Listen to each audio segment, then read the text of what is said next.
Okay. Either fully in or fully out the teacup. As a matter of fact, can you put it on the floor? Yeah. Or, you know what? Okay there. I think it's okay there.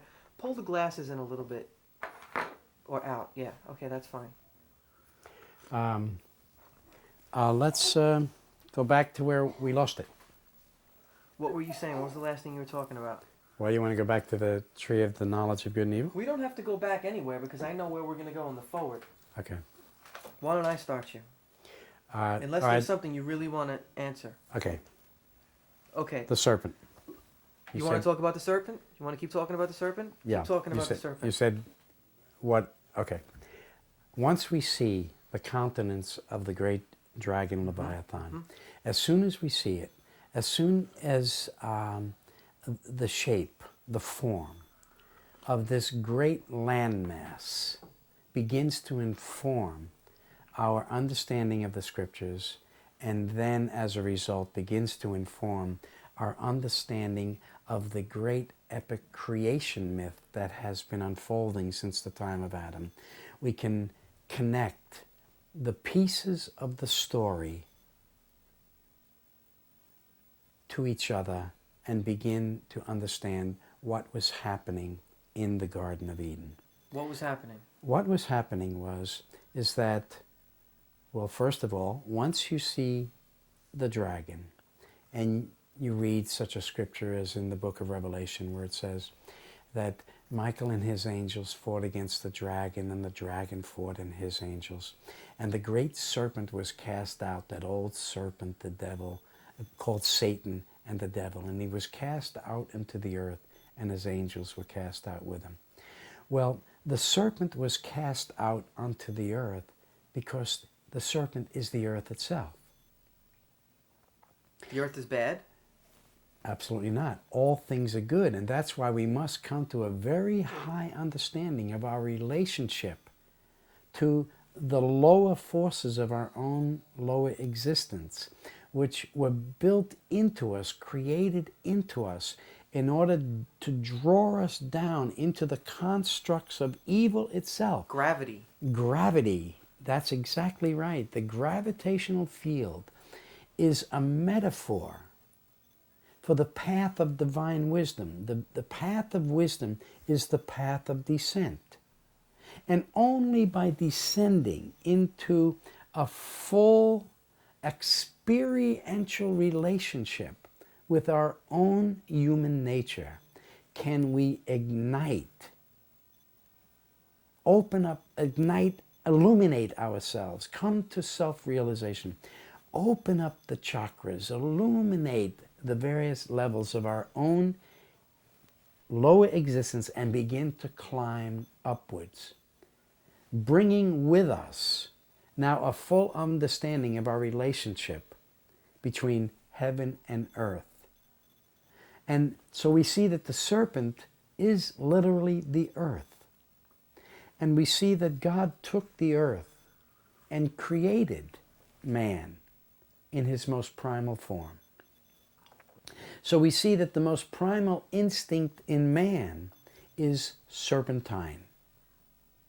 And that's why later, after thousands of years of human mythological evolution, which is no myth at all, but an expression of divine reality, we will hear the Christ saying, "Know you not, out of your own heart comes all of the wickedness in the world. Evil, adultery, false sayings, oppression, injustice. It all comes from within." Within who? Within every single individual person. And another place in the scriptures will say, if a person curseth Satan, he curseth his own soul. And which is why John the Baptist, when he was preaching in the wilderness of the desert 2,000 years ago, and was laying the groundwork in those times for the events that are unfolding in our times, will say to those who are in opposition to an understanding of this mystery, "Who warned you serpents to flee from the wrath to come?" John was looking into and addressing the collective lower consciousness of those who were opposing him due to their own ignorance of the higher meanings of reality and our relationship to them. So the dragon is the earth. But of course, the earth is not evil. The earth is good. All things that God created are good.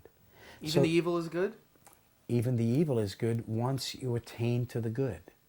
Then you see that not only was the evil a force that brought us to an understanding of the good, but it was the darkness itself, the dark impulse into which God has drawn us, which becomes the matrix for attaining to Christ consciousness, because it's out of the darkness that light emerges. So the whole creation myth has to do with descent. It has to do with God descending from the spiritual realm into the physical realm, into matter. Matter's descent through the spheres of lighter elements to the heavier elements, finally into the formation of the earth itself. And then it has to do with the formation of the earliest life forms that will emerge in time into the human impulse and the evolving human life force, which over the course of human history will take shape in its perfecting form in the consciousness of Adam. Adam then will enter into what we call an event we associate with the fall of man. That could not happen. That could not happen until the impulse to rise up into a higher state of consciousness was present. Is this free will? It appears like free will. We live in the lower of many worlds, the higher of which are all spiritual. We live at the lower of these worlds, the world of matter, the world of literal forms, the world of material forms. In this world, which is the great schoolhouse of the universe itself, good and evil have their meaning and are having their effects. But once we have encountered evil in the way that God has intended for us to, and have encountered it in such a way as the world is encountering it in our time, so that out of this evil, out of this dark milieu, the light is forming. Then we realize that good and evil only have meaning at that level of human consciousness. In which it is necessary to have meaning. But once we attain to the purpose of creation itself, once we attain, we transcend the elements of the lower world and move into higher states of understanding, we see that the evil was placed by God into the equation of human evolution so as to draw the soul downwards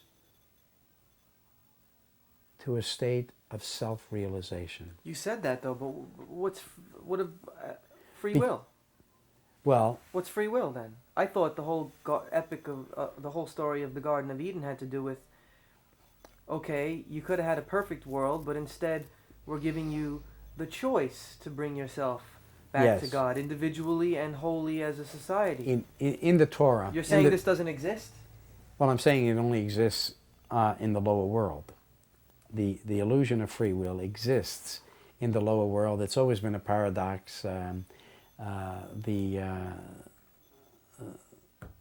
Tanaim and the rabbis of Talmudic times tried to reconcile the idea of free will with God's predetermined plan in the universe, and just accepted it as a paradox. They said even though God, and reasoned, even though God has already determined the outcome of all things, free will is still defines the evolution or the outcome of that relationship that leads to a determination of God's plan. Okay, okay. So it's a paradox in a sense.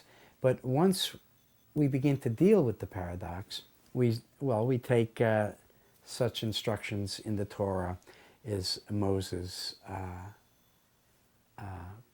commandment saying, I set before thee this day life and death. Choose life. Hate the evil, love the good, the scripture says. Well, it seems to imply free will. It seems to imply that we may make a conscious choice between one and the other. But where does the impulse come, which allows us to make the proper choice? And it comes from the predetermined will of God.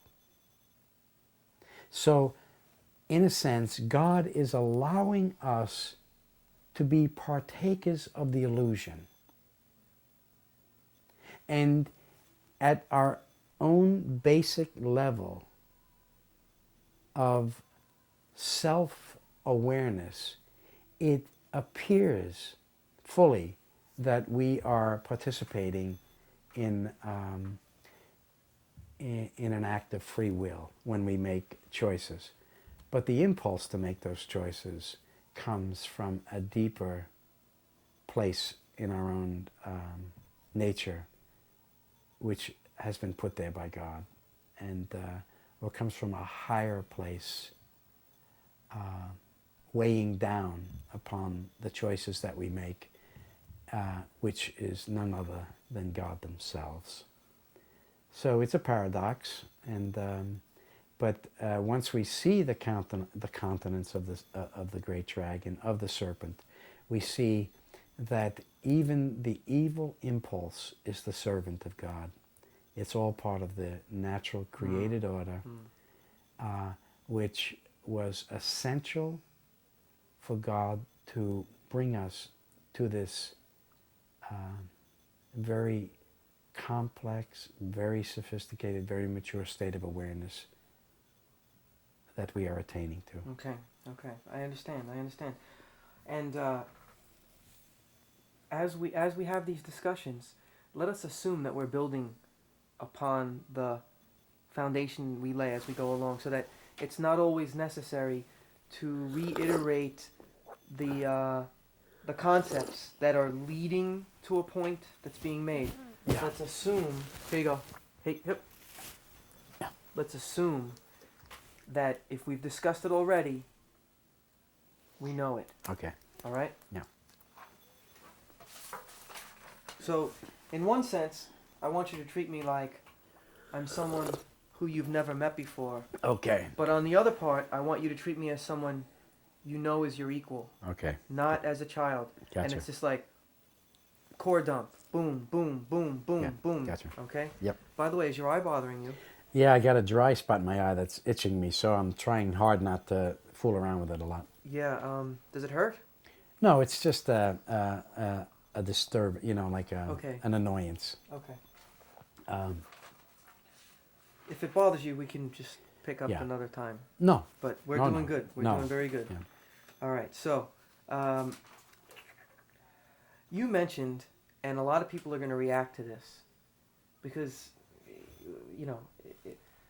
okay, you got people like Elizabeth on one hand who believe in the literal Atlantis, and then you got people on the other hand like, my friends and family who are sitting at home on their couch right now going, Atlantis, oh jeez, you believe that story? You You spoke about Adam in the context of Atlantis. Yes. You mentioned that Adam was the couple of Adam were adepts at the end of the Atlantean age. What did you Yes. mean by that? Well, just to say it once more and then define it in other terms, that Adam was created in the context of an age that was ending at that time, which is the Atlantean Age. The Atlantean Age was a civilization that had attained not to technological superiority, but that civilization had attained to a consolidation of its own. Can we erase that? Sure, go ahead. Okay. Okay. Why were you speaking of Adam in context of an Atlantean Okay. age? What I want to do is I want to build the concept between Noah's flood and Atlantis. Yes, but quickly. Okay. Yes. Concisely. Okay. I know everything you've spoken so far. I understand, but you mentioned Atlantis, and it kind of scares me away. What the heck is Okay. Atlantis? What are you talking about? Well, the scripture says, "As it was in the days of Noah, so shall it be in the days of the coming of the Son of Man." So when we look into our times, we see that we are experiencing an age beset with warfare, with the possibilities of worldwide catastrophic confrontation between a modern Atlantean civilization characterized by the powers of the Western world, the North Atlantic Treaty Organization, the capitalist order of the West, which is attempting now to create the world in its own global image. Well, the scriptures clearly say that as it is in our time, so was it in the time of Noah. And when we follow the sacred scriptures from our own time, through the symbolism that was built into the scriptures, such as the text in the 17th chapter or the 16th chapter of the book of Revelation, which says, "The waters which thou sawest were multitudes, tongues, nations, and peoples." Where does it say that? In the book of Revelation, in the 16th chapter. And so what that immediately tells us is that the flood narrative, which we associate with the age of Noah, had nothing to do with a geological event, but it had to do with a metaphorical event, with a legend that has its meaning in true historical events that were unfolding at that time, events that were preserved by the ancient Adamic race and preserved in stories and myth or in oral traditions that eventually assumed a place in story and myth. And those stories were preserved by the priests in Egypt. And those stories were related to various individuals from the classical Greek world who visited Egypt in search of the wisdom of the past. And the stories were related by the priests of Sais to these European scholars, to these Grecian scholars, classical scholars, which told of a civilization that advanced upon the east from Atlantis, from the Atlantean region of the world. And they advanced into Europe. They advanced along the northern coasts of Africa. It was their attempt to conquer from their bases in the Atlantic all of the regions of the East as far as they could reach with their own instruments of war and their own means of logistical communication from their base into the eastern part of the world. So did Atlantis exist? Atlantis, yes, the legends of Atlantis are rooted in true historical facts. That there was a civilization, the very one in which the story of Adam begins.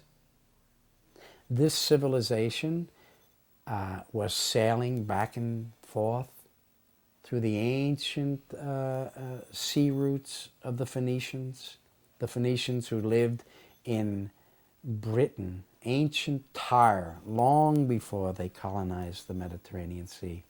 These proto-Phoenician merchants were and warriors, and they were all an integral part of the ancient Atlantean order, was sailing back and forth across the Atlantic, trading goods and ideas. Is there proof of that? Well, yeah, the proofs are in the various texts that define the Atlantean legend. In Homer, we find intimations of the Phoenicians sailing beyond the Pillars of Hercules. There are other stories in history which immediately place the Sidonians and the merchants of Tyre out in the Atlantic before they colonize the Mediterranean. So we begin to put the pieces of the story together, and we understand that this Atlantean civilization did indeed exist, that it indeed tried to advance out of its places in the Atlantic regions against the civilizations that existed at that time in the East.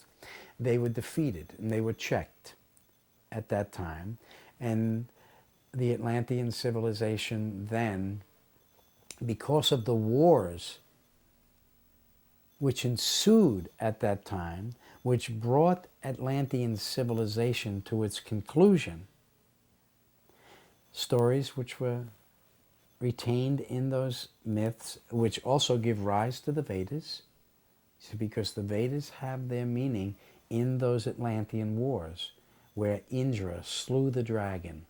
The dragon is the European continent, and all of the oceans and water and metaphorical rivers that surround it and give meaning to those ancient stories. So the legends are preserved in the Vedas, they are preserved in Egypt, and they give meaning to the texts of the New Testament that speak of the as it was in Noah's days, so shall it be in our days. Noah's days was characterized by wars. Our days are characterized by war. And so... Wait, hold on, fix it. Fix Fix it first before you talk. Okay, yeah. I keep catching this with my elbow.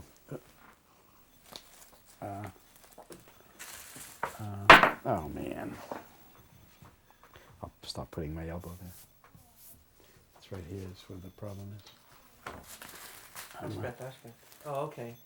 I see. She put a piece of tape on there. Hold it.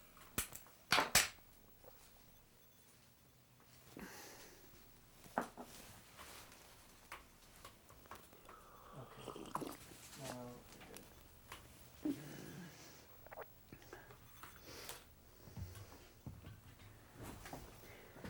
okay, so there was no Atlantis with spaceships flying around and, you know, this advanced society that somehow got submerged under the ocean?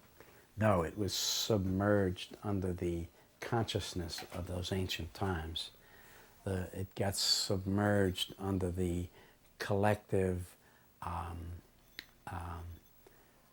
movements of those waters, which are literally the peoples and tongues and nations of the earth. So, see, because in those days stories were primarily handed down through oral traditions, and because the nature of our times was akin to the nature of their times, um, the people after those wars returned back to the normal day-to-day existences They had previously. that they had previously, and the recollections of those wars simply passed into memory and faded beneath the collective recollections of those times. All right. So you're saying the historical proof of the Atlantean age exists in the Vedas, in the Egyptian stories, of myth stories, in the Old Testament, And in the Torah. in the Torah, and so various cultures around the world, as we've all come to know in the 20th century, speak of the flood. But this flood didn't flood over the city of Atlantis. It didn't flood the world with water. It flooded the world with humanity. It was an inundation of human events. But how come we don't?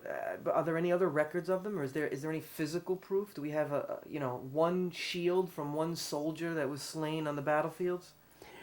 Well, of course, there are many people who are looking for the remains of this lost continent, and some people have found a brick wall or something submerged under 15 feet of water in the Bahamas, or maybe a village submerged under the waters of the Black Sea. But none of these things are sufficient to give meaning to the story of a universal deluge. And not only that, but when we just follow the symbolism that is used constantly throughout all the books of the prophets, the book of Isaiah, the book of Daniel, we see that the symbolism used to describe war is the symbolism of the rising of waters, of a flood overflowing. The book of Daniel says that floods are determined till the end of these wars. So it's all metaphor, it's all symbolism that literally gives meaning to the events of our own time. As it was in those days, so is it in our days. What about Edgar Cayce? Casey, or whatever his name is. Well, Paul says we see in part, we know in part, and when that which is perfect comes, that which is in part will be done away with. There are many very sincere scholars. But these guys weren't scholars. I mean, they're known to mankind as mystics. Nostradamus. Well, of course, and they were looking into their times darkly. It's not until we can get a clear picture of. Were they real? Were they true seers? Of course, because the revelations that define our times, the intuitions that we are receiving, the studies upon which we base our own understandings, are in part the result of the work of these individuals who have ignited, as it was within us, the impetus to look in all of these directions, to look into the symbolisms of the pyramid, and to look into the story of Atlantis, and to wonder about hidden records, and to imagine a world that existed before Adam. So if it wasn't for their work, we would be digging perhaps into the hard scrabble and dry earth of an ancient world that wouldn't be moist and fresh with ideas so when an Edgar Cayce comes along, he reintroduces to society, to people, a concept of Atlantis as a living, breathing, true city, when it's at all times the hand of the Divine Mother who is actually trying to uh, to give to us To keep the another, story alive. yeah, to keep the story alive, Yes. keep the story alive, because it is true, Yes. but on a supra historical Yes. level and Yes. not a necessarily a literal level. Right. Uh, hold on one second.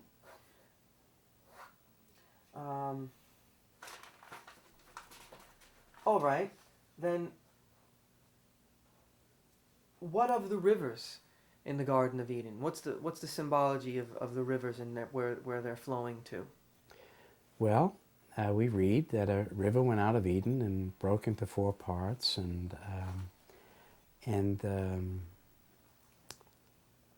when we concentrate our studies in the mythology of the Garden of Eden, we will naturally come to those interpretations of it in the book of Josephus, who was a historian who lived in the time of Christ and who hides as much in his narratives as he reveals. And Josephus will say, and what he says about the rivers that flow out of Eden will complement the very same mythologies that every ancient religious tradition itself uses to inform itself. Such as in the Vedic tradition, which tells us that the Ganges flowed from the lotus feet of Vishnu, out of heaven, down into the plain of India, and emptied out into the delta of the Ganges River. So Josephus will say that these rivers flowed out from the Garden of Eden. And the first of these rivers which flowed out made its course throughout the earth and emptied out eventually in India and became that river which the Greeks named the Ganges. So immediately we are confronted with is the realization that the teachings of Adam, in whom the Vedas will call Manu, man, became the impetus, the root, the very basic meaning of the earliest oral traditions that will later be written into the great epic Vedic writings, the Vedas, Mahabharata, Ramayana. But what about in Genesis? It speaks of these 4 rivers. Yes, of course. Because, what does it mean there? Josephus is writing 4,000 years after the Genesis myth. Well, 1,300 years afterwards. But what Josephus is doing is just commenting on the Genesis myth. He's a Jew. He's commenting on the Torah. He realizes that the Torah is based upon the oral traditions that preceded the authorship of the Torah, and he is just simply collecting the universal myths of the Garden of Eden and the Tree of Life and passing on to us what he has learned of these traditions from some otherwise hidden source. And so he is saying that the teachings of Adam give rise to the teachings of the Vedas. And then he also says that another one of those rivers emptied out into the Middle East and became the source of the Tigris and Euphrates, which means that all the wisdom of Mesopotamia came out of the same source that gave rise to all of Vedic consciousness. And then he says, and one of these rivers found its way to the headwaters of the Nile, which means that the same mystery that informs the book of Genesis was the very same that gave meaning to the ancient Egyptian religion and the mythologies of Egypt, which when we study deep into those books and into those teachings, we see have their origin in the western ends of the earth. Because it's from the western ends of the earth that we are tracing these rivers of Eden. Having come full circle back to the western ends of the earth, we have returned to the meaning, to the root, to the origin of these very ancient traditions. By studying the Tree of Life in conjunction with this great unfolding historical epic, we see that the feet of the mystery at those emanations that we call endurance and majesty, Netzah and Hud, on the Tree of Life, represent the feet of this ancient mystery walking now around on the shores of this western continent. We're back at the roots of the Tree of Life and back at the Garden of Eden.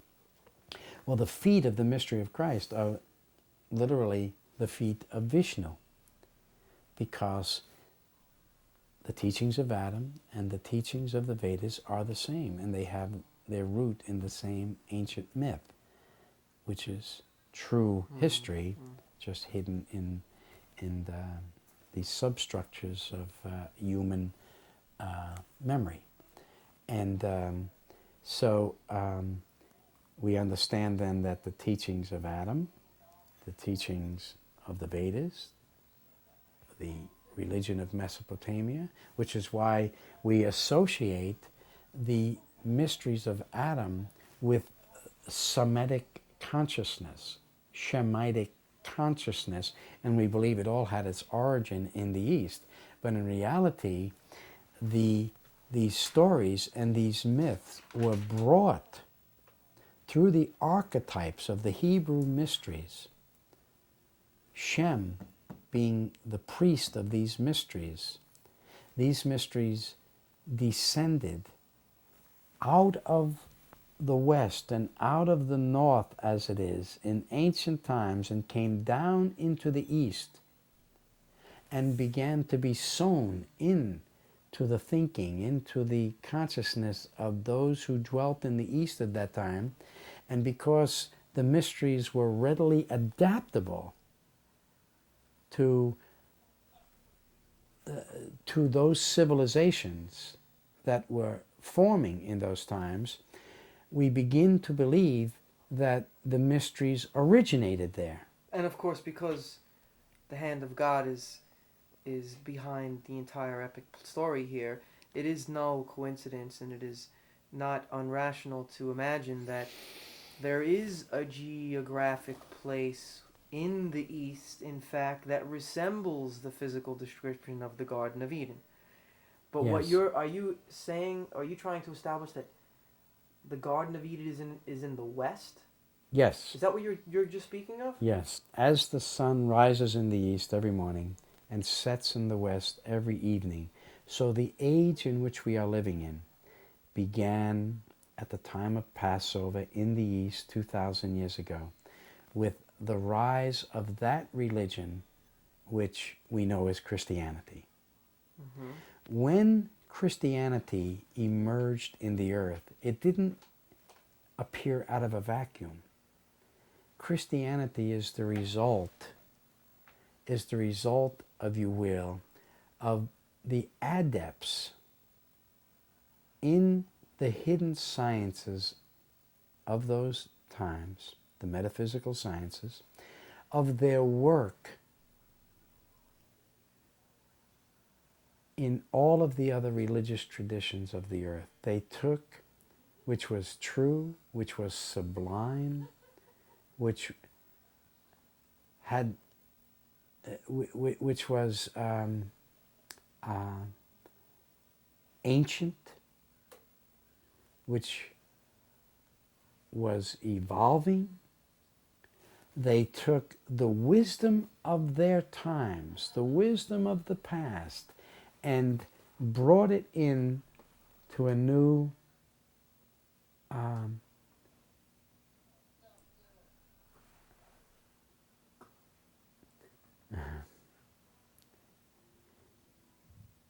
what? Give me a second. Yes. Finish the thought. Yes. Ladies, I'm picking up audio in here from the TV. All right, let's go back. The thought. I'm asking you. Yeah. I mean, I'm surprised that you're getting into the Garden of Eden here. You know? Oh, you asked me. Yeah. Am I saying that the Garden of Eden is Yeah. here in the West Yeah. and not in the East? Yeah. And what I'm saying, my response was that just as the sun rises in the East every morning and sets in the West every evening, so that the age that we are presently living in began in the East at the time of Passover 2,000 years ago. And it is now coming to its conclusion here in the West at the time of the unfolding of the meaning of the high holy days, the Day of Atonement, the Yom Kippur, and all of, in the midst of all of the unfolding realities of our own time. But having come to the West, we haven't just completed an arc in time, but we have completed a circle in time. We have come full circle, and the age of Kali Yuga, and in fact the meaning of the great cycle of Dharma itself, which we find defining all of Hindu and Indian consciousness, has its origin in the West. It was taken to the East.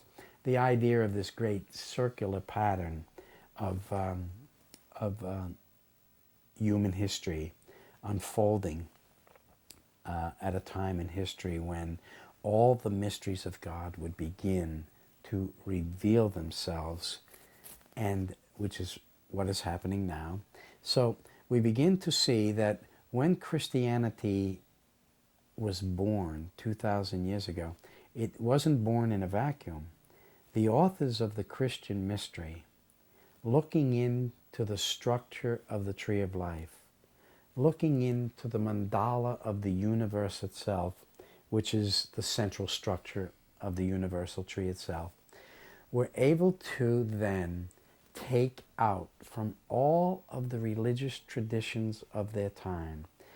They were able to take out from all of the traditions of the past, all of the mysteries of Egypt and India and Greece and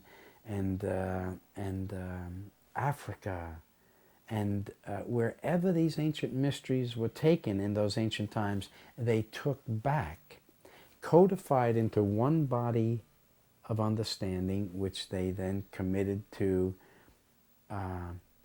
the archetypal character and figure of this risen Christ, this person, this divine person for whom and over whom men will argue for 300 and 400 years as to what the nature of this archetypal figure Jesus is. They bring all of that wisdom and they codify it back into the mystery of Christ.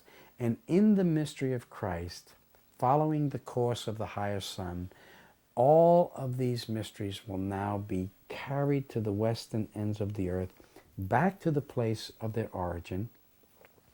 And having arrived here with it, we begin to see traditions that preceded Christianity are bringing them here so that we can re-inform ourselves, so that we can re-compare the myths by which we have lived all these thousands of years to see that it's the same story. It's the same myth. It's the same unfolding of divine reality. So do all the world's faiths, however abstract or familiar they are,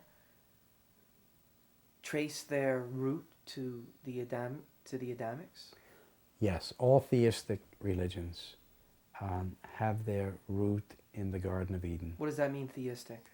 Theistic means all religions that recognize the presence of a higher reality, a creator, a living God. So, what are these? Can you quickly name which religions can trace their roots back to the Garden of Eden? Well, yes, of course, if you will place the Garden of Eden in the in the West, where it must be In the placed. continent we now call North America, you're saying Yes. is where the Garden of Eden is. That's a Yes. whole nother story I don't want to get into right now. But assuming it's true, Yeah. which you have not established is true. Well, I mean, it's the basis of our entire conversation. The fact that we have returned to the root of this mystery, and only here can we open up the ancient pages of this story. But it's hard because for hundreds of years people have just been ingrained with the concept that it's in the East. And as soon as they hear somebody saying it's in Georgia, they're going to reject the entire concept. It's not until you can establish the epic, until you can show them how metaphorically, and they start to go, oh, yeah, yeah, yeah. And then we build back up through Christ. And we re-establish the metaphor, the risen God. It didn't just come out of a vacuum. These were concepts that existed at the time. The virgin birth, come on, we explain that. The three wise men, the frankincense and myrrh, all of this. And then factually, with that, the Gospels came about 100 years after the time of Christ. We talk about Paul, etc., etc. Then we can start to see how the time of Adam, Cain and Abel, God puts in motion the forces of dark and light. Moses collects these oral traditions in a written form, gives them to the Jews as written texts, of course, having studied the Vedas. He then takes the nation of Israel aside. He speaks to them about the oral traditions. He gives them the meanings. 2,000 years later, Christ appears on the scene, and now the light and the darkness are growing in their power. And so these Essenes, these mystics, these adepts, again, recollect the mysteries and the stories, and they see where it's all leading to. They know there's a crescendo point, but that it's 2,000 years in the future. Mm-hmm. And so once we can start to see how the adepts at the time of Christ were recognizing that the completion of the cycle was, in fact, at the ends of the earth, not there. And how we can establish the legitimacy of this interpretation, and how it's moving now here to America, and we can clearly see America is the eighth empire, and it's the light and the darkness. They're profound, and there's wars, and everything we were talking about the other day. Then the Garden of Eden being here in conjunction, of course, with Jimmy Christ. Then you start to go, okay, all right, yes. It all makes sense, but it's hard for me even to explain. But what I'm trying to say is, when you're putting together the puzzle, you're given little pieces here, little pieces there, little pieces there. Then you start to see how the whole thing is taking shape. And then when somebody says, and see this goes there, you go, aha, yes, it goes there. But when we're just beginning with the puzzle, and we're just figuring out where this one little piece goes, and this one little piece, if somebody comes along and says, in this big open space on the puzzle, that piece goes right there, you go, how do you know? You don't know it goes there yet. Because we're still working around the edges. We're still framing the puzzle. We don't know what's in the middle yet. You follow? Mm. I'm not sure where you're going yet right now. I'm saying that to talk about the Garden of Eden now. Well, I thought we were talking about it. I know, but to actually, well, alluding to it in passing. I don't know. It's the chicken egg thing, is what I'm trying to say. It's the chicken egg thing. Do you follow me? Mm-hmm. We can't establish the Garden of Eden in the West until we establish the rest of the mystery. But we can't establish the rest of the mystery until we put the Garden of Eden in the West. Yeah. So we have to be, as you were explaining yesterday to Peter, with that arrow waiting for just the right moment. We can't just run savagely into battle, pick up rocks and throw them. We have to, when we're introducing these concepts at first, speak to them as people are comfortable with them. Okay, I'm beginning to digest the understanding that the Garden of Eden metaphoric. It flows into this land and that land, and this land carries the mysteries. But to start saying that it's in the continent of North America is a little far fetched. I'm sorry. I don't know. I'm sorry I took us off course there, but Uh, I'm- oh, I'm actually in part, Mike. I'm trying to get into the role, yeah, and so I'm Yeah. trying, and then, so I'm not really yelling at you or complaining you. I'm trying to create that energy where you can overcome, yeah, because I didn't feel as if it was making. I felt like the person who's going to be watching this is going to be going, okay, I was with them the whole time, and now what did he just drop on me? You know, like everything else we've been able to place. Just ignore me. I'm just running at the mouth right now, okay? Why don't we just take a break, let Lori take her shower, okay, and come back? You think that'll be good for you? sure, Okay. sure. All right.